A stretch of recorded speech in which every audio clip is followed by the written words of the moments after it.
Nagulantang ang buong gusali ng Aviron Sky Tower nang kumalat ang balita na may 6 na batang iniwan sa lobby ng walang paalam.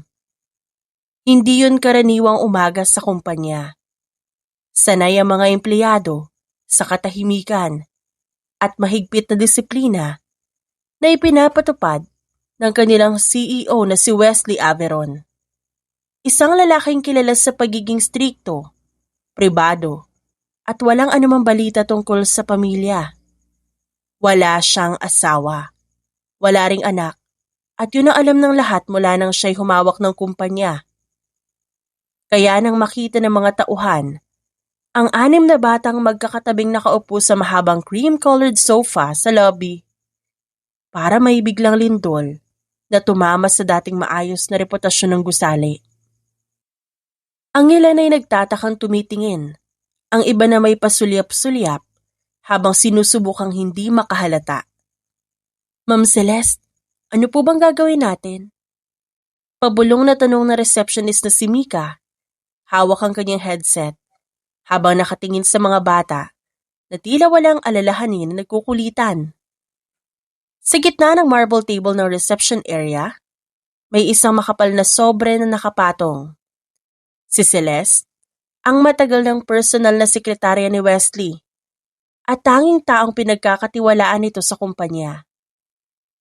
Siya ang mabilis na lumapit para kunin ang sobre.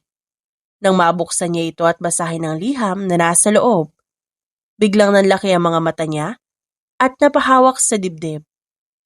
Sir Wesley, kailangan niyo po ito makita. Sobrang urgent po. Hindi agad tumingin si Wesley mula sa hawak niyang stack ng dokumento tungkol sa bagong proyekto ng kumpanya. Kung tungkol yan sa 10 a.m. meeting kasama ang board, sabihin mo na lang i-reschedule ko. I don't have time for drama before 10 in the morning. Hindi po meeting sir, tungkol po ito sa mga bata. Doon lang siya napalingon. Excuse me, what children? Mahigpit na hinawakan ni Wesley ang papel ng mabasa ito. This is absurd. Wala akong kahit anong relasyon sa babaeng yon. Hindi ko man lang maalala kung ano itsura niya. Sir, nandito po sila ngayon sa lobby. At ewan ko po pero kamukha niyo po sila. Lalo na yung batang lalaki. Napatingin siya na masama kay Celeste. Celeste, hindi ako naniniwala ng walang basihan yung usapan . Hindi ko po sinasabing totoo na kayo yung ama nila, sir. Pero tignan niyo na lang po muna sila bago kayo magpasya. Nagbuntong hininga si Wesley bago marahas sa tumayo mula sa kanyang upuan. Fine. I will handle this personally. Huwag nang hayaan pang kumalat ang usapan sa opisina. Pagdating nila sa lobby, sabay-sabay na napalingon ang 6 na bata sa kanila. 5 sa kanila ay nakaupo, isa naman ay nakatayo at parang nagbabantay sa mga kapatid. Ang batang lalaking mukhang pinakamatanda ang unang tumayo. Ikaw ba si Wesley? Napatigil si Wesley. Ako si Mr. Averon. Sabi ni Mama, ikaw daw yung daddy namin. Pero parang mas matanda ka kaysa sa litrato niya. Napalunok ang ilang empleyadong nakarinig. Mabilis silang umalis para magtrabaho, para hindi mapahamak. Isang maliit na batang babae ang biglang tumayo at tumakbo papunta sa kanya. Hawak ang laylayan ng kanyang mamahaling suit. Sabi ni Kuya Andre, mayaman ka talaga. Totoo ba? Faith! Sigaw ng isa pang batang lalaki na si Caleb. Hindi yan ang unang tanong sa taong baka maging tatay natin. Curious lang naman ako, Kuya Caleb. Ang isa pang bata na si Danny, tahimik lang na nakaupo sa dulo ng sofa, nakayuko at nakatingin sa polished na sapatos ni Wesley. Kundi ikaw ang daddy namin, saan po si Mama? Saglit na natigilan si Wesley. Nasaan na nga ba ang ina ninyo? Ba't kayo iniwan dito? Nagkatinginan ng mga bata. Sabi ni Mama, may gagawin lang siya sandali, tapos babalikan niya kami. Pero matagal na siyang wala. 6 days na po. Wala na rin po kami makain simula kahapon ng gabi. Dagdag ni Ellie, na nakaupo sa tabi ni Faith. Kaya kami pumunta dito. Sabi ni Mama, dito kami pupunta kung di na siya babalik. Napapikit si Celeste nang marinig yun. Sir, hindi po pwedeng iwan sila dito sa lobby. Hindi naman to orphanage o daycare center. Isang batang babae pa ang tumayo na si Bea. Kung ikaw talaga si Daddy, pwede bang may sarili akong kwarto? Ayoko po kasama matulog kapatid ko kasi maingay sila. Di pa nga tayo sigurado kung siya nga talaga eh. Bulelas ni Andre. Napabuntong hininga si Wesley. Celeste. Yes, sir. Prepare the wing. Doon sa guest wing, sa bahay ko. Ilagay mo yung mga kagamitan na kailangan ng mga bata. Nanlaki ang mga mata ni Celeste. Iuuwi niyo po sila, sir, sa bahay niyo? For now lang. Temporary lang yan hanggang sa maging malinaw lahat ng bagay. Schedule mo rin ang DNA test para sa lahat ng bata. Kailangan nating malaman ng totoo. Habang papalabas sila ng gusali sakay ng itim na SUV, tila mas maingay pa ang 6 na bata kesa sa buong opisina sa loob ng isang linggo. Shotgun ako sa tabi ni Mr. Averon. Ako muna. Sigaw ni Danny. Di pwede. Ako ang panganay kaya ako dapat nasa tabi mo. May wifi ba sa bahay mo? Gusto ko maglaro ng mobile games. Tanong ni Faith. Tingnan mo nga naman ang una mong iniisip laro. Sabi ni Andre. Hindi pa man tuluyang nakasabay si Wesley sa ingay ng 6 na bata. Biglang may bagong kaguluhan, kinagabihan. Kuya, Mr. Averon pala, pwede po ba kami umorder ng pizza? Magsa-celebrate po sana kami. Ano isa-celebrate niyo? Tanong niya sa malamig na boses habang binabasa ang report sa kanyang tablet. Dahil di mo kami pinalayas dito sa bahay mo. Sagot ni Ellie. Si Celeste, na pansamantalang tumutulong sa pag-aayos at pagbabantay sa mga bata, napabuntong hininga. Sir, minsan-minsan lang naman to, baka pwede ho. Isang box lang. Pagkaraan ng 30 minuto, tumunog ang doorbell. Nang buksan ng kasambahay ang pintuan, halos matabunan siya ng tambak na kahon ng pizza. Bakit 10 ito? Malakas na tanong ni Wesley mula sa loob ng kwarto. Promo po kasi, sir. Mabilis na sagot ni Faith. Napahawak si Wesley sa sentido. Hindi naman to feeding program para sa buong barangay. Sa may gate, nakatayo ang delivery rider. May suot itong helmet, face mask, at makapal na jacket. Kahit mainit. Bahagyang nakayuko ito para tignan ang resibo. Order po para kay Faith Averon? Averon? Biglang sabat ni Wesley habang papalapit. Sino ba naglagay na apelido ko dito sa order? Sir, bayad na po ito online. Wala na po kayong kailangan bayaran. Saglit silang nagtitigan. May kung anong pamilyar sa mga mata ng rider. Kahit na natatakpan nito ng mask. Sandali lang. Parang pamilyar ka. Hindi, sir. Baka po napagkamalan niyo lang ako. Maya-maya pa may dumating na isa pang rider. Babae ito. Sa itsura nito, maganda ang katawan. Sa likuran ni Wesley bahagyang nagkagulo ang mga bata. Ma! Napahinto si Faith na biglang sikuhin siya ng kapatid. Aray naman, sakit! Mabilis na napatingin ang rider sa mga bata. May bahagyang pag-aalala sa mga mata nito. Ngunit agad din ito itinago. Mga bata, pasok tayo sa loob. Utos ni Wesley na malamig na boses. Ngunit bago pa makapasok ang mga ito, yumuko ang rider at bumulong sa kanila. Sapat lang ang malakas na boses para marinig ng 6. Bawal na magsabi ng kung ano-ano ha? Basta, alam niyo lang na okay ako.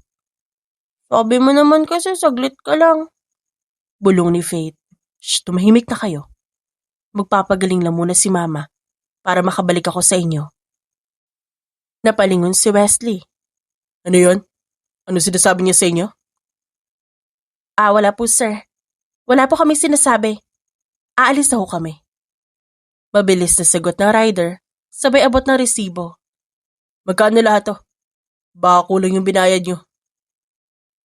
Hindi po sir, bayad na po talaga lahat. Wala na po problema. Salamat po. Tumango si Wesley. Ingat ka sa daan.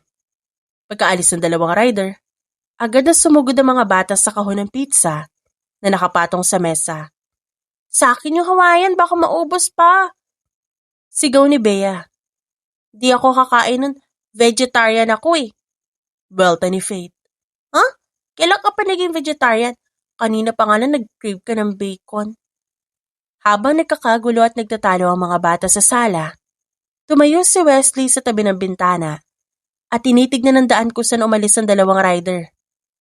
Sa labas ng gate saglit na huminto ang rider na isa bago tumuloy sa pagmamaneho. Pagliko sa kanto, hinubad niya ang helmet. Bumagsak ang mahaba at bahagyang kulot na buhok. Kitang-kita na ngayon ang muka. Pinahid niya ang luha sa pisngi, gamit ang manggas ng jacket at pilit ng ngumiti. Okay lang to. Basta ligtas at maayos na sila, yun na. Sapat na yun. Sa loob ng bahay, hawak ni Faith ang isang slice ng pizza habang palihim na tumititig sa pintuan ng gate. Si Mama? Babalik kaya siya ulit? Hindi agad sumagot ito at tumangutang-ulang habang nakatingin sa lamesa. Sa kabilang dulo ng sala, narinig yun ni Wesley. Sino Mama sinasabi niyo? Biglang natahimik ang anim na bata. Lahat ay nag-iwas ng tingin. Yung Mama Mary po sa school namin, nagtanong lang kami kung babalik siya para sa outreach program. Tumaas ang isang kilay ni Wesley. Talaga naman?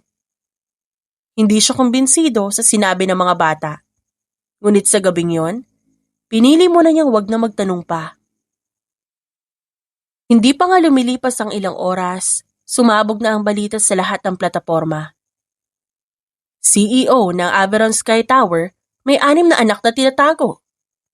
Dating janitress sa kumpanya, nag-iwan na sextuplet sa lobby bago umalis. Mula sa telebisyon hanggang social media feeds, lahat tungkol kay Wesley.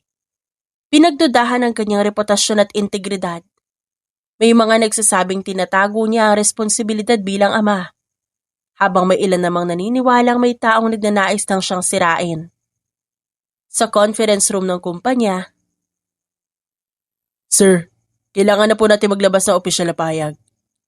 Seryosong sabi ng head ng legal team.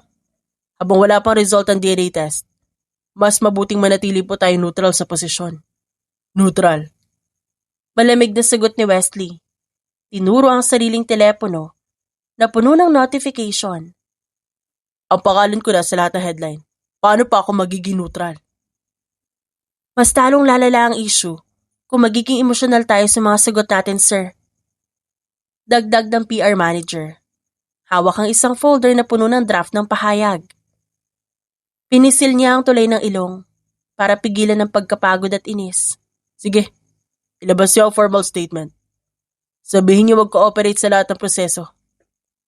Paglabas niya ng gusali ng kumpanya, sinalubong siya agad ng mga reporter at flash ng kamera. Sir Wesley, totoo bang may relasyon kayo nung Syra Dasilio? Yung dating empleyado niyo? Sir, ba't ngayon lang po nalaman ng publiko yung tungkol sa mga bata? Huminto siya sandali. Ang usapin na ito, kasalukuyang nasa ilalim ng legal na proseso. Hinihintay namin ang opisyal na resulta ng DNA test. Hahawakan ko ang responsibilidad kung kailangan. Ngunit di ako magbibigay na anumang komento batay sa haka-haka at chismis. Ngunit pag uwi niya sa bahay, ibang uri ng gulo ang sumalubong sa kanya. Di ko naman sinabi lahat ng fries akin lang eh. Binigyan na kita ng sarili mong plato. Sigaw ni Andre. Dalawa lang naman ang kinuha ko sa plato mo ah.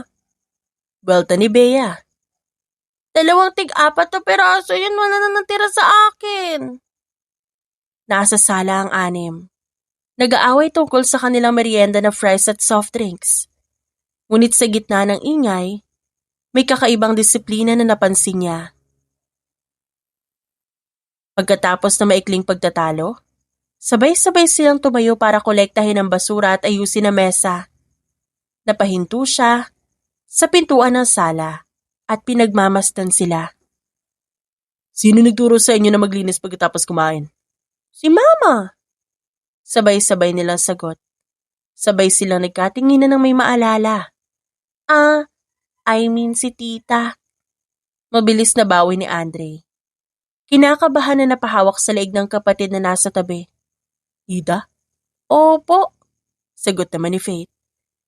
Kinabukasan, habang nasa hardin ng bahay ang mga bata, kasama ang kanilang tutor para sa morning study session, may babaeng kumatok sa gate. Pumasok ito. Nakasuot ng simpleng puting blouse at mahabang asul na palda. Mabuhay po, may kailangan po ba kayo dito? Nandito kasi yung mga pamangkin ko. Gusto ko lang po tignan kung maayos sila. Nagkataong palabas si Wesley mula sa opisina sa loob ng bahay at narinig ang huling salita. Pamangkin. Nagangat ang tingin ng babae. Saglit silang nagkatitigan. May kakaibang pamilyaridad sa mga mata nito. Parang nakita niya na ito noon sa isang lugar. Opo, sir. Ako po yung tita ng mga bata. Pasensya na po kung bigla akong dumating. Makalipas sa ilang segundo, napansin ng mga bata ang presensya nito. Tita! Sigaw ni Danny at agad na tumayo. Muntik nang tumakbo para yakapin ito. Ngunit biglang napahinto ng tumingin sa mga mata ng babae. Di ba't sabi ko sa inyo magpakabait kayo sa bahay ni Sir Wesley? Mahinahon. Ngunit may diin na sabi nito sa mga bata. Opo. Sabay-sabay nilang tugon. Lahat nakaayos na naupuan. Mukhang handang makinig. Pinagmasdan sila ni Wesley na maayos. Kayo nga pala ang tita nila? Opo, sir. Nasaan na nanay nila? Bahagyang natigilan ng babae. Ngunit agad din namang nakabawi. May sakit ho kasi yung kapatid ko. Yung nanay nila. Hindi na po niya kayang asikasuhin yung mga bata sa kalagayan niya ngayon. Ako na po muna yung nag-aalaga. Ano pangalan mo? Saglit na huminto ang babae bago sumagot. Zara po, Zara de la Cruz. Hindi pa rin niya maalala kung saan niya ito nakita noon. Well then, Miss Zara. Nasa proseso na ang lahat kasama ang DNA test para malaman kung totoong anak ko sila. Hanggat wala pa resulta, mananatili sila dito sa bahay ko. Alam ko po, sir. At sobrang nagpapasalamat po ako dahil pumayag kayo manatili sila dito. Sa gilid, nagbibiruan naman ang dalawang bata. Kapag lumabas ang resulta, tapos positive, edi may monthly allowance tayo? Tanong ni Danny. Siyempre, baka may baon pong gadgets. Ani Andre. Tumaas ang kilay ni Wesley. Allowance? Gadgets? Mukhang may mga plano na kayo na pag-usapan ah. Joke lang po, sir. Sabay-sabay na saad ng mga ito. Umiling siya ngunit hindi na ganun katigas ang ekspresyon sa muka. Matapos ang mahabang araw, tinipon ni Zaira ang 6 na bata sa guest room. Isara niyo muna ang pinto. Agad na sumunod ang mga bata. Lahat may seryoso muka habang nakapwesto sa paligid ng kama. Ang panganay na si Andre ang una nagsalita. Mama, nakita ka na niya. Baka naisip niya kung sino ka talaga. Hindi ka niya nakilala, Mama. Dagdag ni Bea. Hawak ang kamay ng bunso na si Faith. Nakikinig naman siya nung sinabi mong tita ka namin. Umupo si Zaira sa gilid ng kama at isa-isang hinaplos ang buhok ng mga bata. Makinig kayo maigi, wala akong sakit. Yung sinabi ko kanina kay Sir Wesley, hindi yun totoo. Ha? Talaga po, Mama? Wala akong malubhang karamdaman. Sinabi ko lang yun para hindi siya agad magalit nung una pa lang. Kailangan ko mag-isip ng paraan para payagan niya kayo manatili dito kahit sandali. Pero ba't niyo po yung ginawa, Mama? Tanong ni Caleb. Dahil may rason kung ba't kailangan niyo mapunta dito sa kanya. Siya po ba talaga yung tatay namin? Oo, anak. Pero hindi sa paraang iniisip niyo. Agad na tinawag ni Wesley ang kanyang legal team papunta sa bahay. Nakaupo siya sa sala. Hawak ang puting sobre na naglalaman ng result mula sa laboratory. Sir, lumabas na po ang result ng DNA test. Positive. Ikaw ang biological father ng mga bata.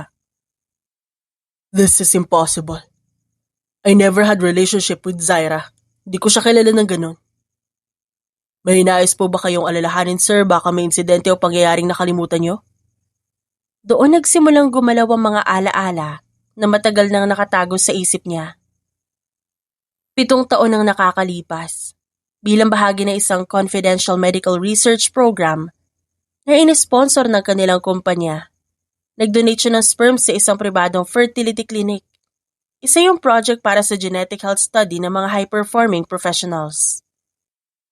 May mga pirasong papel na pinirmahan niya. May confidentiality agreement na sinunod. Wala siyang kahit isang idea kung saan mapupunta ang kanyang donasyon o kung may makakagamit man ito.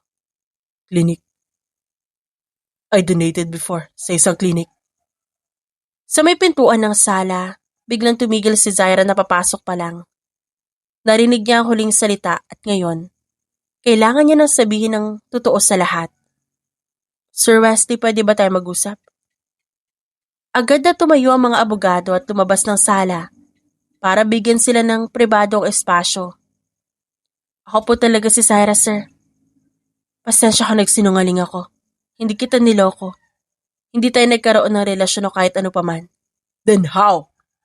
Paano nangyari na akong biological father ng mga bata kung di tayo nagkakilala ng ganon? Pinili kita, sir. Excuse me? Pinili mo ako? May napagkasundoan ng klinik sa ilang empleyado na mababa ang sahod na gusto magkaanak pero hindi kayang magkaroon ng asawa o hindi makahanap ng tamang partner. Isang assisted reproduction program po yon. Isa ako sa napiling pasyente. Napatitig lang siya dito. Hindi malinaw ang lahat ng detalye sa magkabilang panig. Sa amin ng mga pasyente, sinabi lang na anonymous donor yung may mataas na marka sa medical check-up at mataas ang intellectual profile. Nang makita ko yung code at ilang impormasyon tungkol sa donor, alam ko ikaw yon. Kilala kita mula sa opisina noon, kahit di mo ako napapansin. Bakit di mo ako nilapitan? Ba't di mo sinabi sa akin na may anak tayong 6? Hindi mo naman po obligasyon na alagaan sila, sir. Gusto ko lang palakihin mag-isa yung mga bata. Sa totoo lang nagawa ko naman. Nakapagtapos ako ng pag-aaral habang nagtatrabaho. Nakabili ng maliit na bahay at nagagawan ko naman ng paraan lahat ng pangangailangan nila. 6 sila, Zaira. Hindi biro ang pagpapalaki ng 6 na bata mag-isa. Alam ko po. Buy one take 5 nga raw, sabi ng doktor noong una. Kahit ako nagulat dun eh. Hindi niya mapigilan ng isang mahinang tawa. Agad din namang napalitan ng seryosong ekspresyon. Ba't mo sila dinala dito ngayon? Kung kaya mo palakihin sila mag-isa, bakit mo sila dinala sa akin? Doon bahagyang nag-iba ang tono ni Zaira. May trabaho po kasi ako. Delivery rider at part-time na bookkeeper sa maliit na tindahan. Kaya ko na maibigay sa kanila eh. Pero habang lumalaki sila, mas marami silang tanong tungkol sa tatay nila. About me? Hindi ko na po kasi kayang magsinungaling sa kanila habang buhay. Kung may karapatan silang makilala ang kanilang biological father, hindi ko po yun ipagkakait sa kanila.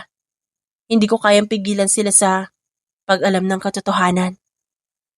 Biglang bumukas ang pinto sa sala at sumilip si Faith. Hawak ang daliri ni Ellie. Pwede kaming pumasok, Sir Wesley? Di na kami makapaghintay eh. Nagkatinginan ng dalawa bago tumingin sa mga bata. Come here. Agad na pumasok ang 6 at sabay-sabay na pumwesto sa harap nila. Totoo po ba? Tanong ni Caleb. Hawak ang kamay ni Bea. Ikaw po biological father namin? Oo. Sir, may curfew ba kami paggabi? Pwede pa kaming manood ng movies hanggang hating gabi? Tanong ni Ellie. May allowance ba kami every month? Gusto ko bumili ng bagong chess set. Dagdag ni Danny. Hawak ang isang flyer ng toy store. Sir, pwede kitang turuan maglaro ng chess. Sobrang galing ko na po dito. Napahawak na lang sa noo si Wesley. Hindi naging ganap na kasinungalingan na sinabi ni Zaira tungkol sa kanyang kalagayan. May sakit siya at hindi niya ito kayang itago ng matagal pa. Isang gabi, habang abala ang 6 na bata sa paggawa ng takdang aralin sa sala, napansin ni Wesley ang bahagyang pamumutla ng mukha ni Zaira habang nag-aayos ng mga gamit sa kusina. Ilang ulit din niya itong nakitang napapahawak sa tagiliran, parang may pinipigilang kirot, bago muling magpatuloy sa ginagawa. Are you okay? Pagod lang, sir. Sanay naman ako sa ganitong antas ng pagod, walang problema. Hindi siya kumbinsido doon. Makikita sa mukha nito na hindi lamang pagod ang nararamdaman. Lihim siyang nakipag-ugnayan sa ospital na nakalista sa lumang medical file na nakuha niya mula sa dating fertility clinic. Bilang CEO ng Aviron Sky Tower, madali lang para sa kanya makapag-ugnayan sa sinumang profesional sa pagkakataong itong ngunit. Ginawa niya yun bilang isang pribadong tao. Maagang stage lang po ang kondisyon ni Miss Dasilio, sir. Paliwanag ng doktor sa kanya sa isang opisina ng ospital. Kailangan po na magpatuloy sa maintenance na gamot at regular check-up. Di naman po ito lubhang delikado, pero hindi rin po dapat pabayaan. Maaaring lumala kung di maayos na asikasuhin. Anong kailangan niya para gumaling ng tuluyan? Tanong ni Wesley. Consistent treatment po sa una, para mabawasan ang stress. Ang stress po, isa sa mga pangunahing dahilan kung ba't nagkakaroon ng komplikasyon ng kanyang kondisyon. Napabuntong hininga siya. Alam niyang stress ang hindi mawawala sa buhay ni Zaira, lalo na't 6 na bata ang inaalagaan nito mag-isa sa mga nakaraang taon.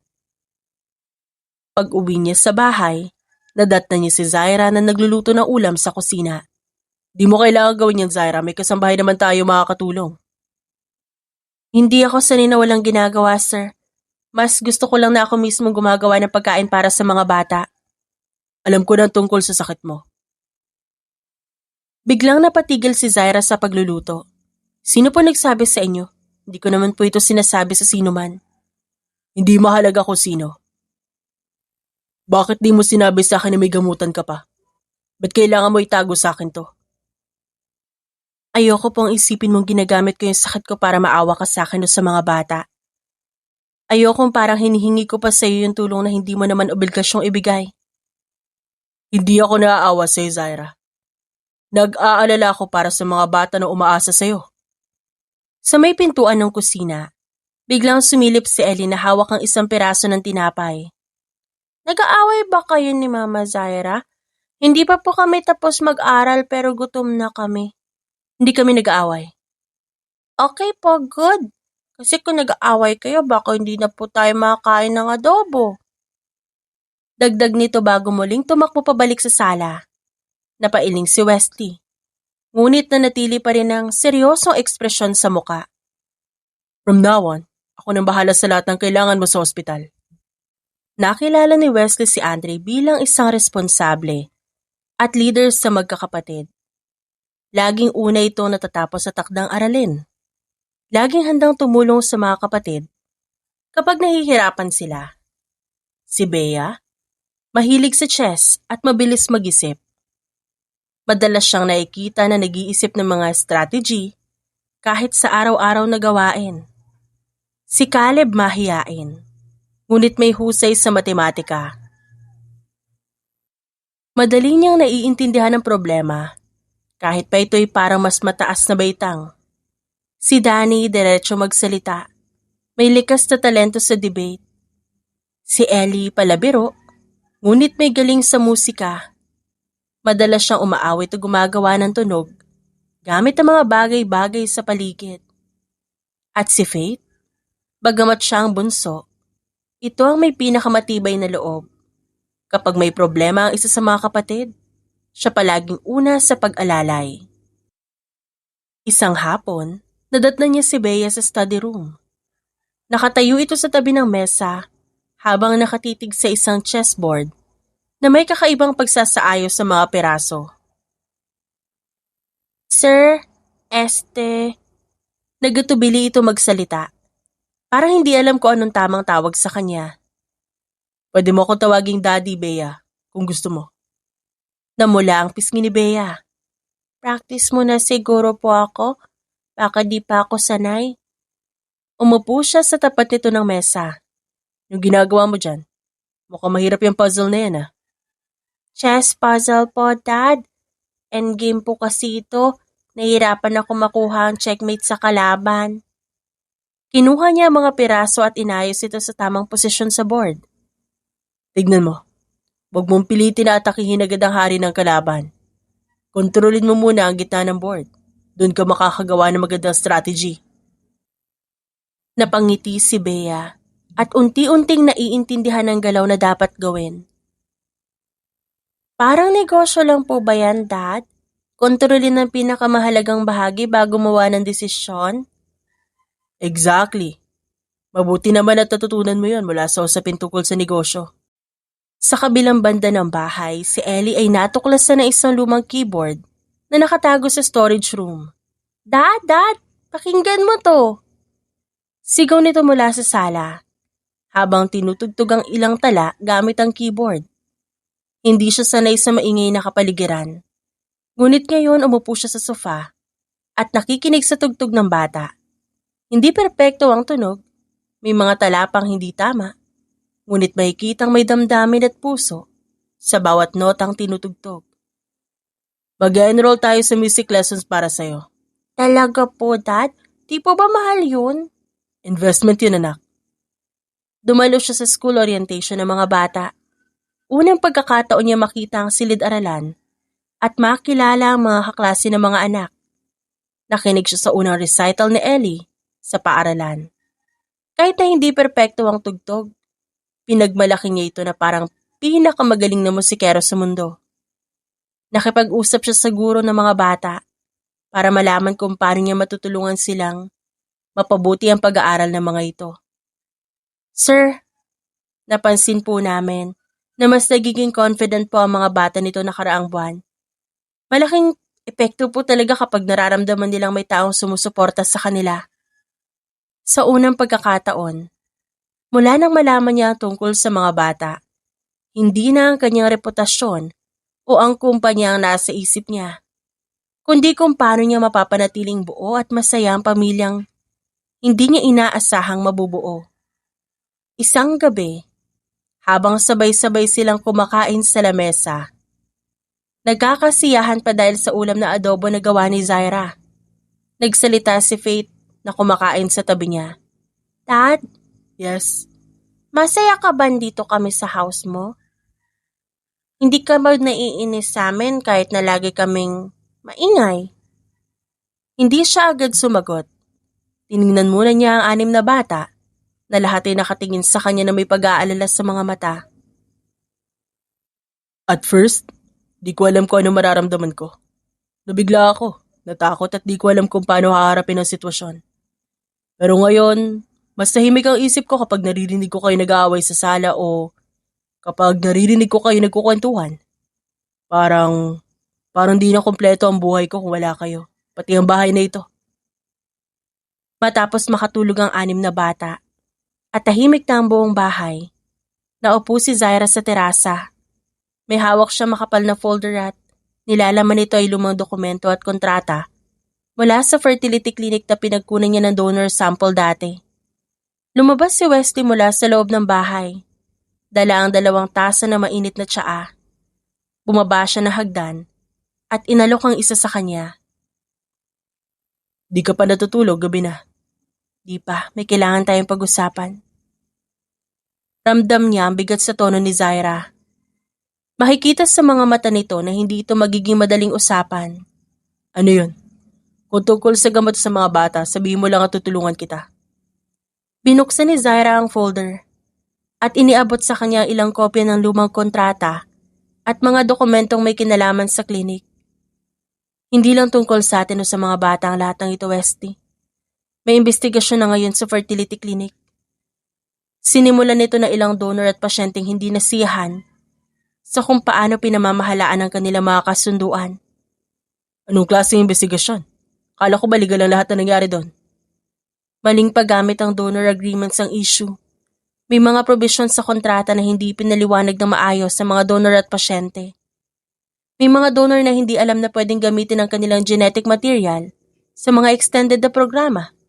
May mga pasyente ring hindi lubos na naiintindihan ng legal na kahihinat na ng kanilang pagpili. Isasara na po ang clinic dahil sa pagkukulang na ito. Pero bago yun mangyari, may mga dokumentong maaaring itago o sirain ng mga tao nasa likod nito. May mga record na iba't ibang donor at pasyente na pwedeng mawala ng trace. At kaya mo inilantad ang koneksyon ko sa media. Alam mo kapag ako ang nasangkot, hindi ito mapapabayaan na matatabunan.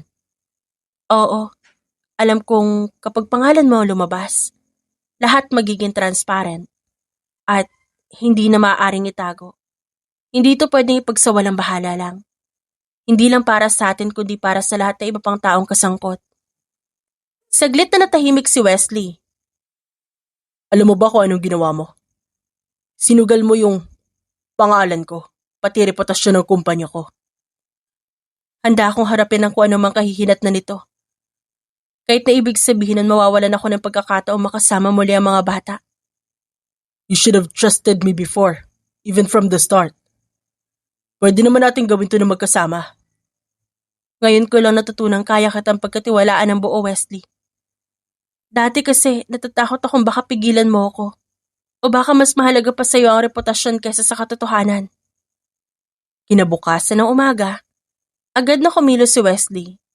Tinipon niya ang legal team, mga financial auditor, mga external investigator sa opisina ng bahay.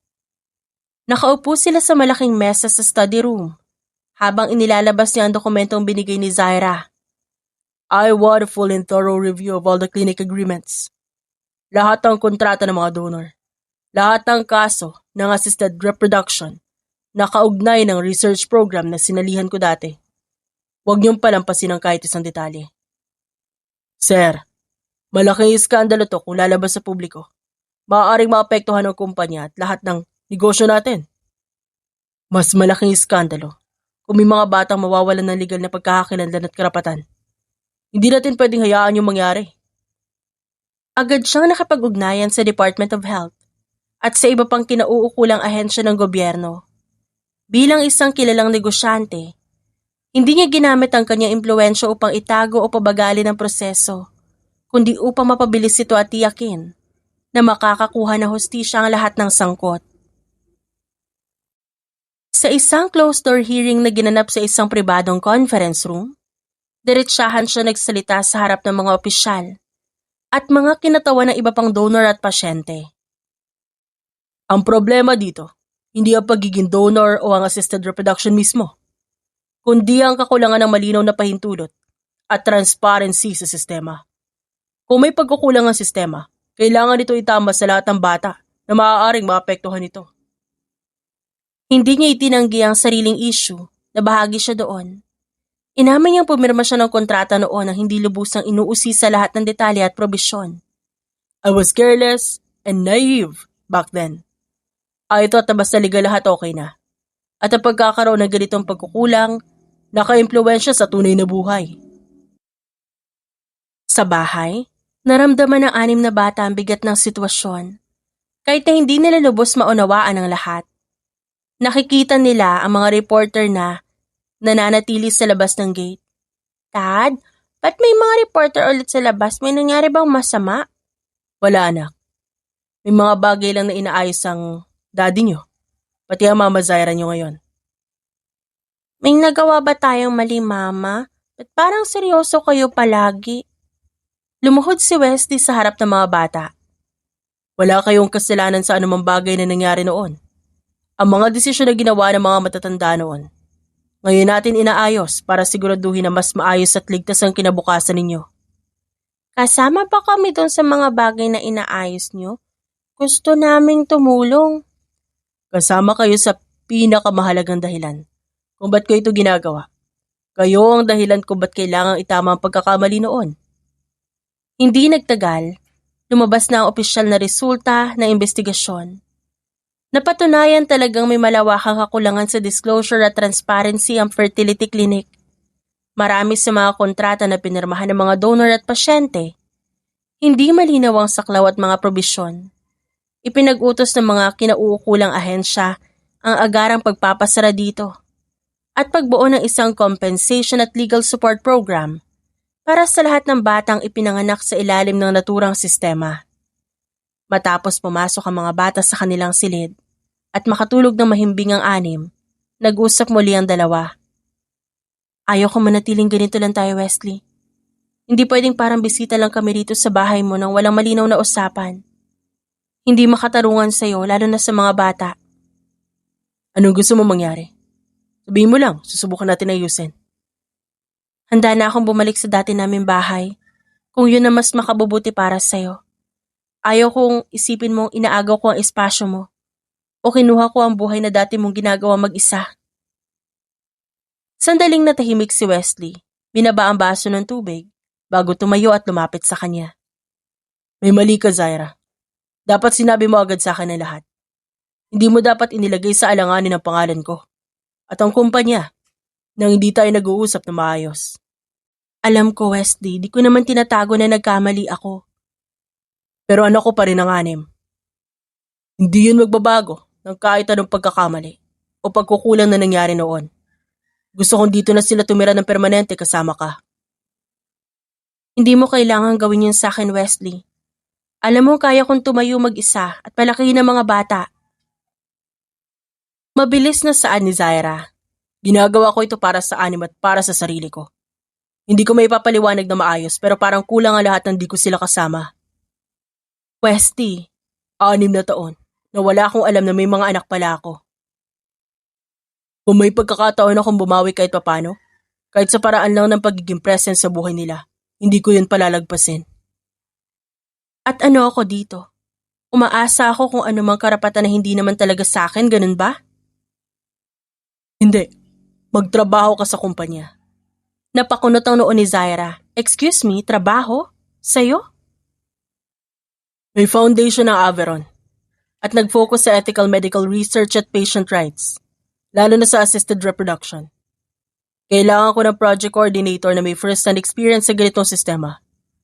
Mas alam mo pa ito kaysa sa karamihan ng mga tao na makukuha ko. Gagawin mo ako empleyado mo? Hindi kita gagawing janitress ulit, kung yun ay iniisip mo. Professional position to. Wala kang makukuha ang espesyal na trato dahil sa mga bata. Deserve mo ng stability, Zaira. At di kita binibigyan ng pabor dahil qualified ka talaga sa trabahong ito. Kinabukasan, maagang tinipon ni Wesley at Zaira ang 6 na bata. May dalang makapal na folder si Wesley. Seryoso ang mukha na para talagang may importanteng pulong. Board meeting ba ito, Dad? Bulong ni Ellie sa ama. Umupo si Wesley sa harap ng bata at inilagay ang folder sa mesa sa gitna nila. Official announcement. May bagong rules po ba? Meron. Rule number 1, dito na kayo titira, permanently. Isang segundo na tahimik ang mga bata habang iniisip ang ibig sabihin.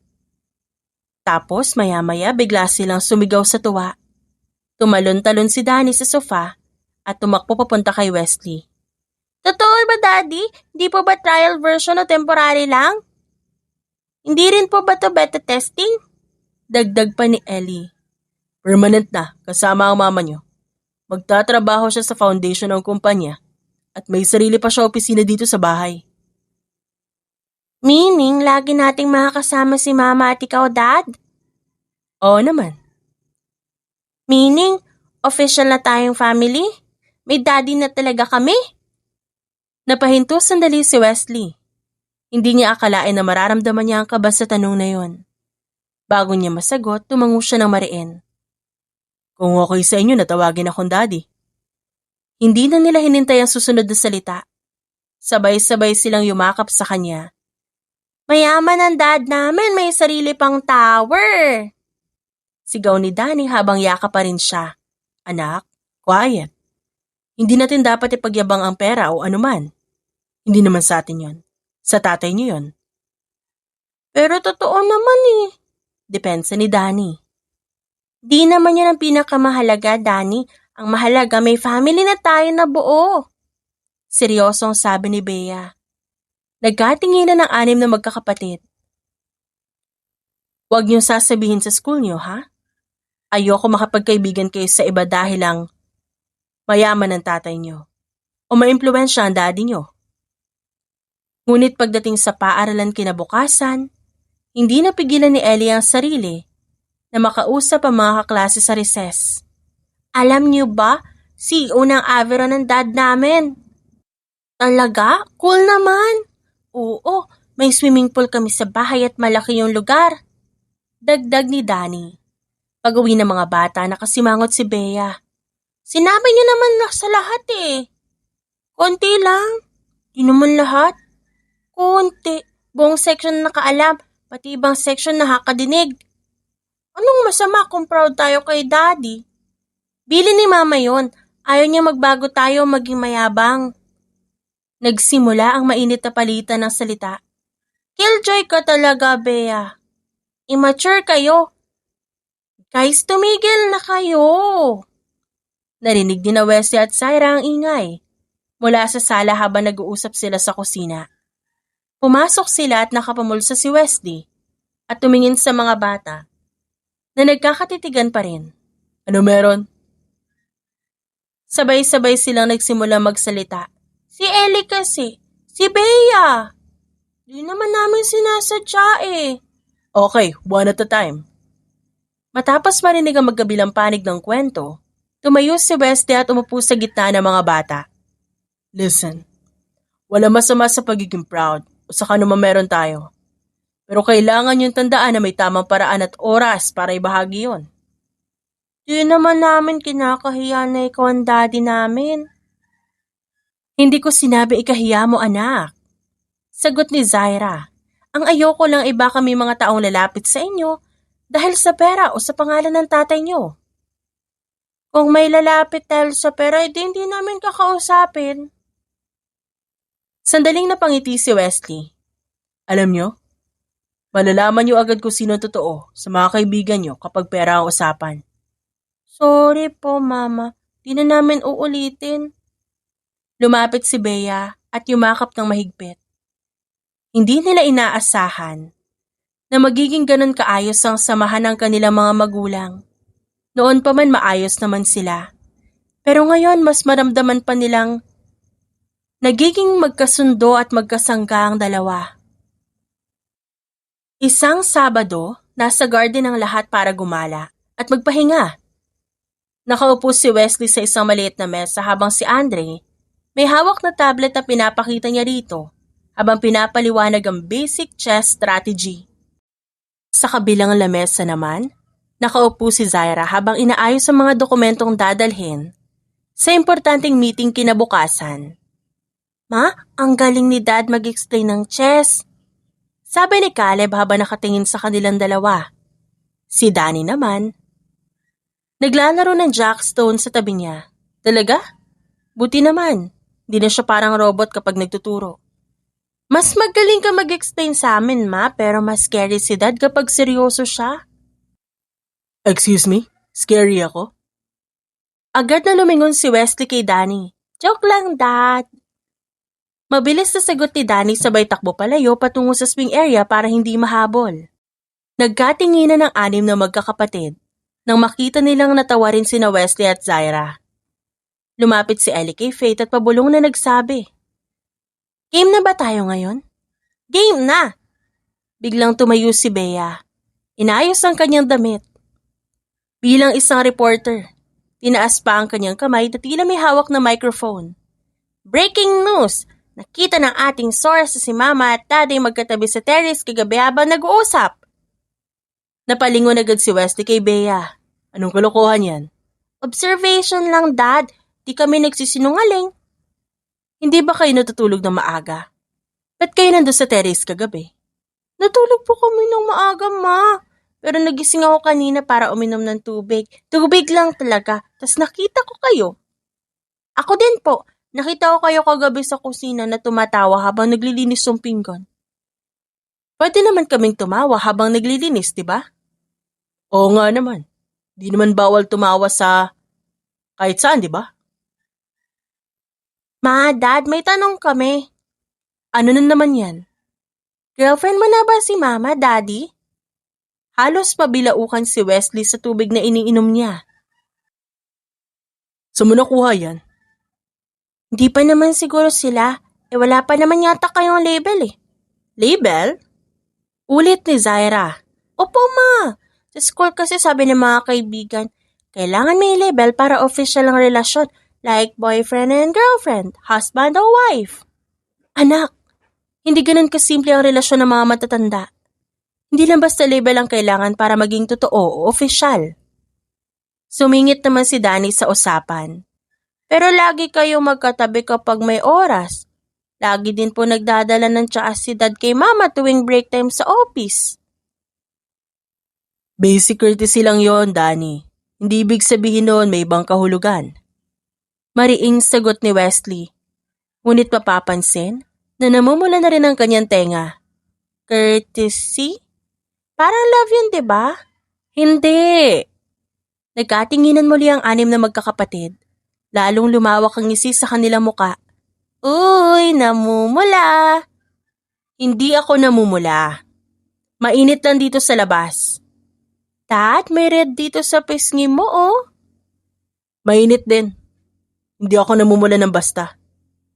Nagikot si Andre sa paligid ng dalawa na parang isang detective. So hindi po talaga kayo magka-relation? Hindi nga. Okay po. Pwede naman friends muna tapos level up. Pero totoo naman po na may level sa mga relasyon, Dad. Seryosong paliwanag ni Bea. Una po friends, tapos best friends, tapos nag-holding hands na, tapos stop na yan. Agad na putol ni Zaira na halos mamula-mula na ang muka. Ang babata niyo pa. Hindi niyo kailangan malaman ang mga bagay na yan. But we were smart. Alam namin kung ano ang tama. Depensa ni Ellie. Oo nga po. Alam din namin kung may spark sa pagitan ng dalawang tao. Saan niyo natutunan yung salitang spark? Sa cartoon po namin sa TV. Napabuntong hininga si Wesley. Si Zaira napapailing-iling na lang. Listen carefully. Kami ng mama niyo partners. Partners sa pagpapalaki sa inyo. At partners din sa trabaho sa foundation. Parent partners po ba yon? Tanong ni Caleb. Yes, exactly. Parang team po ba kayo na magkasama sa lahat ng bagay? Exactly, anak. Ngunit hindi pa talaga tapos sa mga bata. Pwede po ba kami mag-vote, Dad, Ma? Vote para sa ano naman ngayon? Para iboto namin kung bagay kayo. Tani naman. Suway ni Bea sa kapatid. Hindi kailangan ng botohan para malaman kung bagay ang dalawang tao. Maya-maya, nagkaroon ng kakaibang katahimikan sa pagitan ni Wesley at Zaira. Nagkatinginan sila at makikita sa kanilang mga mata ang damdaming hindi maipaliwanag ng salita. May bahagyang awkwardness sa ngiti sa kanilang labi. Okay na. Final question na lang po ito, Dad, Mama. Ano na naman yan? Kung sakaling maging kayo in the future, may wedding cake po ba kayo? Gusto ko po chocolate flavor. Halos matawa si Zaira na malakas sa tanong ni Ellie. Anak naman, di pa natin iisipin yan. Wala pa sa isip namin yan ng daddy nyo. Ikaw pa nagpaplano ng cake, ha? Sa huli, natawa na lang si Wesley. Sige na nga, maglaro na lang kayo doon sa swing. Baka may iba pa kayong kakaibang tanong na may isip eh. Habang tumatakbo ang mga bata papunta sa swing area, nagtatawanan doon ang magkakapatid. Napabuntong hininga naman ang dalawa. Pasensya ka na talaga, Wesley. Masyado silang imaginative at makulit. Para may sarili sila love team project para sa atin, oh. Napangiti si Zaira at tumango. Di ka ba nahihirapan na ganito sila? Hindi ka ba naiilang? Medyo. Pero hindi na rin masama. Parang nagbibigay sila ng kulay sa araw-araw natin eh. Nasa study room si Wesley na nag-aayos ng mga documents para sa foundation. Nang pumasok si Caleb na may hawak na libro. Dad? May gusto ka ba kay Mama? Halos mahulog ang hawak niyang ballpen sa gulat sa sinabi nito. Ano? Saan mo naman nakuha yan, anak? Bago pa makasagot si Caleb, biglang sumulpot si Danny. Napansin namin, Dad. Madalas kong umingiti kapag kausap mo si Mama. Pinagmasdan sila ni Wesley ng maikling sandali. Naroon na ang anim. Anim na pares ng mga mata nakatingin sa kanya. Guys, you know what? I respect your mother very much. Bilang nanay niyo at bilang kasama ko sa trabaho. Di po yan ang tanong namin. Tanong namin, may gusto ka ba sa kanya, Daddy? Bilang babae. Napabuntong hininga si Wesley. 6 years old pa lang kayo. Hindi niyo dapat iniisip ang mga bagay na ito. But we're smart. Sasabihin ko na lang ito dahil alam ko hindi kayo titigil hanggat di ako nagsasalita. Kung sakali mang may nararamdaman ako para sa mama niyo, hindi yun magiging biro. Nagkatinginan ng anim na magkakapatid at sa sandaling yun, lalong lumawak ang ngisi sa kanilang muka. Samantala, sa opisina ng foundation, hindi rin nakaligtas kay Zaira ang biro ng mga kasamahan. Miss Decilio, ma'am, lagi po kayo sabay na umuwi ng CEO ah. Convenient lang po ba talaga yon? Oo. Magkatabi lang naman po yung opisina namin. At pareho din kami umuwi sa bahay. So convenient talaga. Convenience din lang ba yung tsaa na dala niya tuwing alas 4 ng hapon, ma'am? Professional courtesy lang po yun. Pag-uwi niya sa bahay, nadatan niya si Wesley sa kusina na nakatayo sa tabi ng counter. Tila may iniisip na malalim. Zaira, ano yan?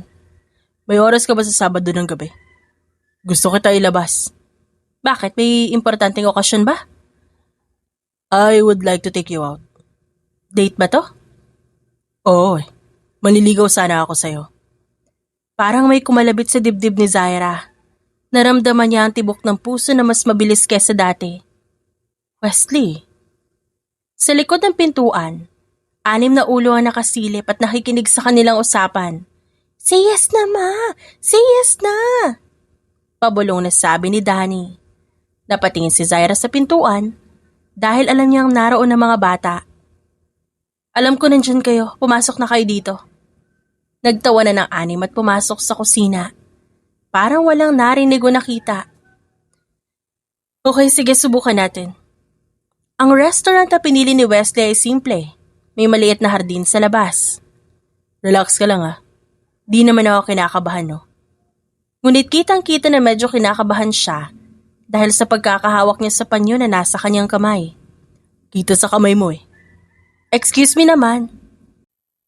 Nag-order sila ng pagkain. Nag-usap tungkol sa trabaho, sa mga plano ng foundation, sa mga bata, at kahit na tungkol sa kanilang sariling interes na hindi pa nila nababanggit sa isa't isa dati. Hindi ko talaga inasahang darating tayo sa ganitong sitwasyon, Wesley. Noong una, akala ko hindi tayo magkakaintindihan eh. Habang nag-uusap sila, hindi nila pansin na sa kabilang mesa, naroon ang 6 na bata. Suot-suot ang kanilang maliliit na cap at sunglasses para kunwari di sila makilala. Kuya Andre, kita mo silang sweet nila, no? Nasa likod lang tayo ng halaman. Makikita natin sila ng buo. Oo nga, tignan mo si Dad, ang bait niya kay Mama. Ngunit sa huli, napansin ni Wesley ang pamilyar na boses ni Danny. Seriously?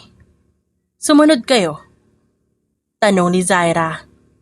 Napahawak pa siya sa noo at napailing. Sumunod talaga kayo? Kala ko ba naiintindihan niyo ang salitang privacy? Support team kami, Mama, para tignan namin kung safe kayo, kung maayos yung date. Para din po kaming nag-family date kung kasama kami, di ba? Umiling si Wesley, ngunit di niya mapigilan ang pagtawa. Patuloy lang sa pagtawa si Wesley at tumingin sa waiter. I think we adjust na lang. Pakidagdagan na lang po ng 6 upuan dito sa mesa namin. Nag-cheer ang mga bata at mabilis na lumipat sa mesa ni Wesley at Zaira. 20 taon ang lumipas. Ngayon, 50 taong gulang na si Wesley. Hindi na lamang siya kilala bilang CEO ng Avalon Sky Foundation. Kilala na rin siya bilang ama ng 6 na matagumpay na individual. Nakilala sa bawat lugar kung saan man sila naroon. Sa bawat larangan na kanilang kinabibilangan. Sa pribadong hardin ng kanilang bahay, inayos ang simpleng seremonya. Dad, sure ka na ba? Baka kabahan ka ulit tulad ng unang date niyo ni Mama? Biro ni Danny, na ngayon ay isa ng corporate lawyer. Hindi ako kinakabahan noon ah. Dad, may video proof kami, nakuha pa namin yung eksenang namula ka nung tinanong ka namin kung may gusto ka kay Mama. Saad naman ni Ellie. Kilalang architect na nagdidisenyo ng sustainable building. Nagtawa na ng lahat na nakarinig, kasama na sina Bea, Caleb, Faith at Andre. Sa gilid ng altar na gawa sa kahoy at bulaklak, inayos ni Bea ang dekorasyon ng aisle. Isa na siyang event stylist ngayon at siya mismo ang nagdisenyo ng buong setup ng ceremony. Simple lang sabi ni Mama. Pero hindi ibig sabihin nun basta-basta na lang. May standards pa rin tayo para sa kanila, no? Of course. Genetics namin ang pagiging perfectionist eh. Excuse me? Perfectionist daw. Taas kilay na tanong ni Zaira. Lumapit si Faith na ngayon ay isang psychologist na nakakatulong sa pamilyang dumadaan sa kahirapan at maingat na inayos ang belo ng ina. Ma, ready ka na ba? Lahat ng bisita nakaupo na. Huminga ng malalim si Zaira at tumingin sa direksyon ng altar. Kung saan naghihintay si Wesley. Lumapit ang 6 na magkakapatid at pumwesto sa magkabilang gilid ng aisle. Dad, bulong ni Andre na ngayon ay isang financial analyst na tumutulong pamahalaan ang pondo ng foundation. Last chance na para tumakas, baka gusto mo. Subukan mo akong pigilan. Nagsimula ang maikling seremonya. Renewed? Sabi ni Wesley at nilagay ang singsing sa daliri ni Zaira. Renewed. Ulit ni Zaira habang ginagawa rin ang sa kanya. Pagkatapos magpalakpakan ng mga bisita, lumapit si Caleb sa gitna at inangat ang kanyang baso. Magsispeech kami ngayon, di na kami mga bata na pwede niyong basta sawayin. At nagtawa na ng lahat. Di kami pinayagan dati mag-vote kung bagay kayo pero ngayon adults na kami, may karapatan na kami magbigay ng opinion. Unanimous decision po ito ng lahat ng anak ninyo. Bagay pa rin kayo. At mas bagay kayo ngayon kaysa dati. Tumawa ang mga bisita habang ang mag-asawa na pailing na lang. Lumapit si Ellie kay Wesley at tumabi. Dad, naalala mo ba nung tinanong ka namin kung may gusto ka kay Mama? Noong nasa study room kayo at halos mahulog ballpen mo? Very clear. Di ko makakalimutan yun kahit kailan. Good answer ka naman dati, Dad eh. Ganda na sinabi mo na hindi basta-basta minamadali yung damdamin. Habang nagsisimula ang munting salo-salo sa hardin, nagtipon-tipon ang 6 na magkakapatid sa isang mesa malapit sa pool. Grabe talaga. Mula sa support team nung una ngayon, official witnesses na kami sa renewal of vows. Ang daming nangyari sa loob ng 20 years. Level up talaga yung buhay natin, no? Who would have thought na yung mga batang nangaasar lang noon, magiging ganito ngayon? Lumapit si Zaira at umupo sa tabi ni Wesley sa malapit na mesa. Napatingin siya sa 6 na nagtatawanan at nagkukwentuhan. Ngumiti siya habang nakasandal sa balikat ng asawa. Hindi lahat ng obligasyon sa buhay ay pinaplano o inaasahan. May mga pagkakataong darating ang responsibilidad nang hindi tayo handa. Hindi mahalaga kung paano nagsimula ang isang sitwasyon. Ang mahalaga ay ang desisyong manindigan, umako ng pananagutan at piliing gawin ang tama kahit mahirap, kahit nakakatakot, kahit may sasakripisyo. Minsan, ang mga obligasyong hindi natin pinili ang siya pang magbibigay ng pinakamalalim na kahulugan sa ating buhay. The End.